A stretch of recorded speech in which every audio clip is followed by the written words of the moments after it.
नमस्कार। ये आकाशवाणी शिमला है। अब आप राजकुमारी चंदेल से प्रादेशिक समाचार सुनिए। आज के मुख्य समाचार। प्रधानमंत्री नरेंद्र मोदी कल सुबह 11 बजे आकाशवाणी से मन की बात कार्यक्रम में लोगों से साझा करेंगे विचार। मुख्यमंत्री सुखविंदर सिंह सुक्खू ने गगरेट विधानसभा क्षेत्र में 33 करोड़ रुपए से अधिक की 3 परियोजनाओं के किए शिलान्यास। बड़ा भंजाल में सरकार गांव के द्वार कार्यक्रम की अध्यक्षता की। नेता प्रतिपक्ष जयराम ठाकुर ने कहा 29 जनवरी से शुरू होने वाली विधायक प्राथमिकता बैठक का बहिष्कार करेंगे भाजपा विधायक। और एक भारत श्रेष्ठ भारत कार्यक्रम के तहत चंबा जिला के विद्यार्थी केरल में करेंगे सांस्कृतिक आदान प्रदान। अब समाचार विस्तार से। प्रधानमंत्री नरेंद्र मोदी कल सुबह 11 बजे आकाशवाणी पर मन की बात कार्यक्रम में देश विदेश के लोगों के साथ अपने विचार साझा करेंगे। ये मासिक रेडियो कार्यक्रम की 109वीं कड़ी होगी। ये कार्यक्रम आकाशवाणी और दूरदर्शन के समूचे नेटवर्क पर प्रसारित किया जाएगा। ये आकाशवाणी समाचार की वेबसाइट और news on AIR mobile app पर भी उपलब्ध रहेगा। मन की बात कार्यक्रम का आकाशवाणी समाचार, दूरदर्शन समाचार, प्रधानमंत्री कार्यालय और सूचना व प्रसारण मंत्रालय के YouTube चैनलों पर भी सीधा प्रसारण किया जाएगा।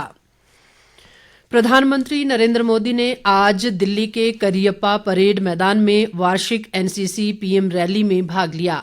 इस अवसर पर प्रधानमंत्री ने कहा कि इस वर्ष गणतंत्र दिवस की परेड में वास्तविक अर्थों में नारी शक्ति परिलक्षित हुई है।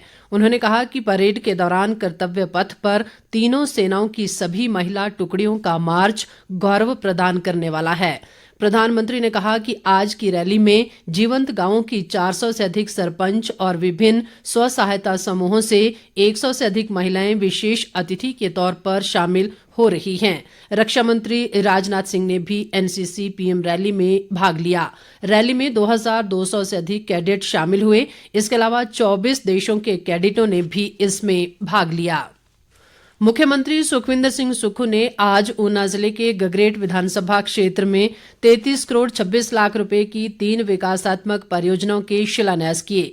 इनमें गगरेट में बनने वाले मिनी सचिवालय, मरवाड़ी जोह पुल और गोंदपुर बनेहड़ा घनारी संपर्क मार्ग पर कुनेरन खड्ड पर बनने वाले पुल का शिलान्यास शामिल है। मुख्यमंत्री ने गगरेट क्षेत्र के बड़ा भंजाल में सरकार गांव के द्वार कार्यक्रम की अध्यक्षता भी की और जन समस्याएं सुनी।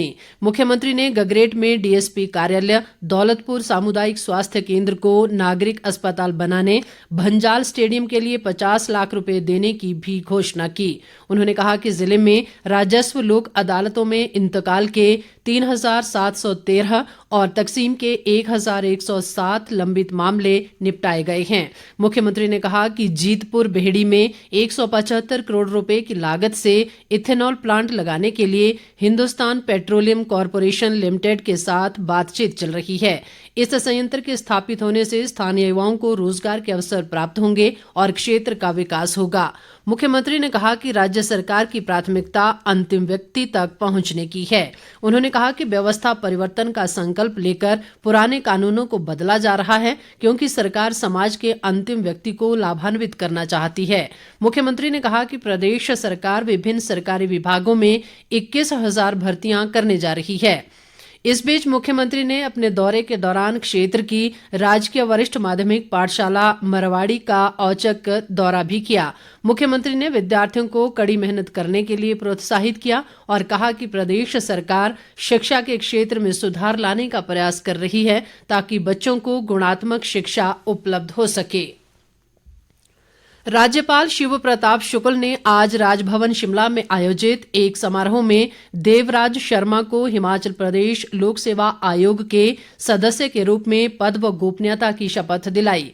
इस अवसर पर लेडी गवर्नर जानकी शुक्ल और मुख्यमंत्री सुखविंदर सिंह सुक्खू भी मौजूद रहे। इसके अलावा मुख्यमंत्री के प्रधान सलाहकार मीडिया नरेश चौहान, प्रदेश लोक सेवा आयोग के अध्यक्ष रामेश्वर सिंह ठाकुर, नगर निगम शिमला के महापौर सुरेंद्र चौहान और मुख्य सचिव प्रबोध सक्सेना सहित अन्य गणमान्य व्यक्ति भी इस अवसर पर उपस्थित रहे। केंद्रीय सूचना व प्रसारण और युवा सेवाएं व खेल मंत्री अनुराग सिंह ठाकुर 29 जनवरी से हमीरपुर संसदीय क्षेत्र के 2 दिवसीय दौरे पर रहेंगे। केंद्रीय मंत्री 29 जनवरी को ऊना जिले के चिंतपूर्णी विधानसभा क्षेत्र के टकराला और जवाल में सेक्टर प्रभारियों के साथ बैठक करेंगे। इसके अलावा वे अंब में बीडीसी सदस्यों के साथ बैठक करेंगे और स्थानीय कार्यक्रम में भी भाग लेंगे। अनुराग सिंह ठाकुर का 30 जनवरी को हमीरपुर जिले के पंसाई और बिलासपुर जिले के हटवाड़ में सेक्टर प्रभारियों के साथ बैठक करने का कार्यक्रम है। केंद्रीय मंत्री भोरंज में स्थानीय कार्यक्रम में भी भाग लेंगे।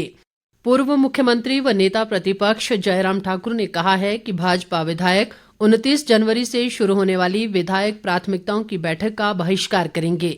राज्य सरकार पर कटाक्ष करते हुए उन्होंने कहा कि जनवरी का महीना खत्म होने को है, लेकिन सरकार ने नवंबर में जारी होने वाली विधायक निधि की अंतिम किश्त अभी तक जारी नहीं की है। जयराम ठाकुर ने कहा कि सरकार जानबूझकर विकास निधि की किश्त को रोक रही है। उन्होंने कहा कि मुख्यमंत्री आपदा को लेकर केंद्र सरकार पर बेबुनियाद आरोप लगा रहे हैं, जबकि जो राशि आपदा प्रभावितों को दी जा रही है वो केंद्र से ही मिली है। महाराष्ट्र विधानसभा द्वारा अखिल भारतीय पीठासीन अधिकारियों का 2 दिवसीय सम्मेलन आज से मुंबई में शुरू हुआ, जिसमें देश की सभी राज्यों की विधानसभा परिषदों और विधानमंडलों के पीठासीन अधिकारी व उप पीठासीन अधिकारी भाग ले रहे हैं। प्रदेश विधानसभा अध्यक्ष कुलदीप सिंह पठानिया भी सम्मेलन में भाग ले रहे हैं। सम्मेलन का मुख्य उद्देश्य एक राज्य की विचारधारा को दूसरे राज्य की विचारधारा से जोड़ना और आपसी संवाद व चर्चा पर बल देना है।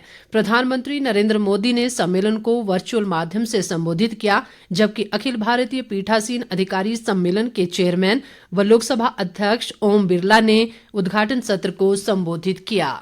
एक भारत श्रेष्ठ भारत कार्यक्रम के तहत चंबा जिला से 18 विद्यार्थियों का एक दल अध्यापकों के साथ आज केरल के लिए रवाना हुआ।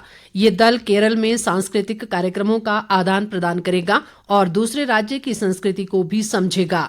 एक भारत श्रेष्ठ भारत के तहत प्रदेश के 240 बच्चे केरल राज्य के दौरे पर हैं। बच्चों के इस दल के साथ केरल रवाना हुए अध्यापक दीपक कुमार ने बताया कि शिक्षा विभाग और समग्र शिक्षा के तहत जिले के बच्चों को एक सुनहरा अवसर मिला है और इन बच्चों की यात्रा का पूरा खर्च समग्र शिक्षा द्वारा वहन किया जाएगा। इस अवसर पर जिला समन्वयक बिम्मी सूर्या ने बताया कि इस तरह के शैक्षणिक भ्रमण से बच्चों को दूसरे राज्य की संस्कृति से रूबरू होने का मौका मिलेगा और उनका मानसिक विकास भी होगा। भारतीय जनता पार्टी के राष्ट्रीय अध्यक्ष जगत प्रकाश नड्डा ने आगामी लोकसभा चुनाव के लिए प्रदेश में चुनाव प्रभारी व सह चुनाव प्रभारी की नियुक्ति कर दी है। भाजपा के राष्ट्रीय महासचिव अरुण सिंह ने बताया कि श्रीकांत शर्मा प्रदेश के चुनाव प्रभारी होंगे, जबकि संजय टंडन को सह प्रभारी नियुक्त किया गया है। इस बीच प्रदेश भाजपा अध्यक्ष राजीव बिंदल और नेता प्रतिपक्ष जयराम ठाकुर ने श्रीकांत शर्मा और संजय टंडन को इस जिम्मेदारी के लिए शुभकामनाएं दी हैं। कृषि मंत्री चंद्र कुमार ने कहा है कि प्रदेश सरकार जन कल्याण और जनसेवा के लिए समर्पित है। वे आज कांगड़ा जिले के फतेहपुर विधानसभा क्षेत्र की छतर जोगियां पंचायत में आयोजित सरकार गांव के द्वार कार्यक्रम के दौरान लोगों को संबोधित कर रहे थे। कृषि मंत्री ने कहा कि प्रदेश सरकार ने अपने 1 वर्ष के कार्यकाल के दौरान कई साहसिक निर्णय लिए और अनेक जन कल्याणकारी योजनाएं शुरू की हैं। उन्होंने कहा कि राज्य सरकार गांवों को आर्थिक रूप से समृद्ध करने के लिए लगातार कार्य कर रही है। राजस्व व जनजातीय विकास मंत्री जगत सिंह नेगी ने लाहौल स्पीति जिले के जहालमा गांव में सरकार गांव के द्वार कार्यक्रम की अध्यक्षता की। इस अवसर पर उन्होंने कहा कि प्रदेश सरकार ने लोगों की समस्याओं व शिकायतों का मौके पर समाधान करने के उद्देश्य से महत्वाकांक्षी सरकार गांव के द्वार कार्यक्रम शुरू किया है। जगत सिंह नेगी ने अधिकारियों को लोगों से प्राप्त शिकायतों को गंभीरता से लेकर त्वरित निपटारा करने को कहा। इस दौरान विभिन्न विभागों से संबंधित 41 शिकायतें प्राप्त हुई और स्वास्थ्य विभाग द्वारा लगाए गए जांच शिविर में करीब 200 से अधिक लोगों के स्वास्थ्य की जांच की गई। प्रदेश भाजपा अध्यक्ष राजीव बिंदल ने कहा है कि देश के यशस्वी प्रधानमंत्री नरेंद्र मोदी के कुशल नेतृत्व में भारत की पहचान दुनिया भर में एक विकसित राष्ट्र के रूप में हो रही है। बिंदल ने कहा कि G20 सम्मेलन के दौरान दुनिया भर के देशों से आए प्रतिनिधि विभिन्न प्रांतों में गए और उन्होंने भारत की संस्कृति को देखा व समझा। उन्होंने कहा कि आज भारत 90% मोबाइल दुनिया में निर्यात करता है और ये सब प्रधानमंत्री के प्रयासों से संभव हुआ है और इससे लाखों युवाओं को रोजगार के अवसर मिले हैं। अंत में मुख्य समाचार एक बार फिर। प्रधानमंत्री नरेंद्र मोदी कल सुबह 11 बजे आकाशवाणी से मन की बात कार्यक्रम में लोगों से साझा करेंगे विचार। मुख्यमंत्री सुखविंदर सिंह सुक्खू ने गगरेट विधानसभा क्षेत्र में 33 करोड़ रुपए से अधिक की 3 परियोजनाओं के किए शिलान्यास। बड़ा भंजाल में सरकार गांव के द्वार कार्यक्रम की अध्यक्षता की। नेता प्रतिपक्ष जयराम ठाकुर ने कहा 29 जनवरी से शुरू होने वाली विधायक प्राथमिकता बैठक का बहिष्कार करेंगे भाजपा विधायक। और एक भारत श्रेष्ठ भारत कार्यक्रम के तहत चंबा जिला के विद्यार्थी केरल में करेंगे सांस्कृतिक आदान प्रदान। इसके साथ ही ये समाचार बुलेटिन समाप्त हुआ। नमस्कार।